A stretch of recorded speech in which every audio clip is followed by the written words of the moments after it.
எல்லோருக்கும் வணக்கம். உயிர் பெறும் அம்மா உணவகங்கள் முதலமைச்சர் விஜய் சார் அவர்களுக்கு மனமார்ந்த நன்றிகள், வாழ்த்துக்கள்.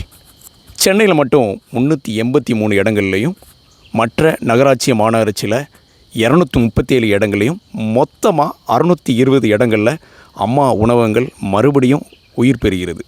அது ரொம்ப மகிழ்ச்சியான விஷயம். எத்தனை கோடான கோடி மக்கள் வாழ்கிற இந்த தமிழ்நாட்டில் பசிங்கிற ஒரு பெரிய ஒரு ஏழை எளிய மக்களுக்கு போய் ஒரு தீர்வாக இருக்கும் அப்படின்னு சொல்லிட்டு சிஎம் சார் மறுபடியும் அதை உயிர்ப்பிக்கிறது ரொம்ப மகிழ்ச்சியான விஷயம். இந்த திட்டம் எல்லாரோட ஏழை எளிய மக்களுக்கும் நடுத்தர மக்களுக்கும் ரொம்ப பயனுள்ளதாக இருக்கும். பசி தாங்க மிகவும் கொடுமையானது. இந்த ஒரு ஜான் வயிற்றுக்கு தான் அந்த உலகத்தில் வாழ்ந்துகிட்ருக்கோம். இந்த ஏழை எளிய மக்களுக்கு, நடுத்தர மக்களுக்கு மறுபடியும் அந்த அம்மா உணவு உயிர் பெறுகிறது அப்படிங்கிறது ரொம்ப மகிழ்ச்சியான ஒரு விஷயம். இந்த சாப்பிட்ற இடத்துல தான் ஜாதி, மதம், அரசியல் எதுவுமே கிடையாது.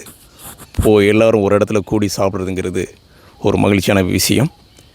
இந்த திட்டத்துக்கு, இந்த மறுபடியும் அம்மா உணவகம் உயிர் பெறும் திட்டத்திற்கு முதலமைச்சர் விஜய் சார் அவர்களுக்கு நன்றியை தெரிவிச்சுக்கிறேன். தொடர்ந்து இந்த திட்டம் பட்டித்தொட்டி எல்லாம் போய் சேரப்போகுதுங்கிறது, மக்கள் ஆதரவோடு செயல்பட போகிறதுங்கிறது பெரிய விஷயம். இந்த ஒப்பந்தம் விஜய் சார் ஒரு திட்டத்தை செயல்படுத்தி வச்சு கொண்டு போய் சேர்க்கணுங்கிற நினைக்கிற ஒரு பெரிய விஷயம். இது எல்லா மக்களுக்கும் போய் சேரணும்னு நான் நன்றி தெரிவிச்சுக்கிறேன். நன்றி, வணக்கம். நான் சிவவேலன்.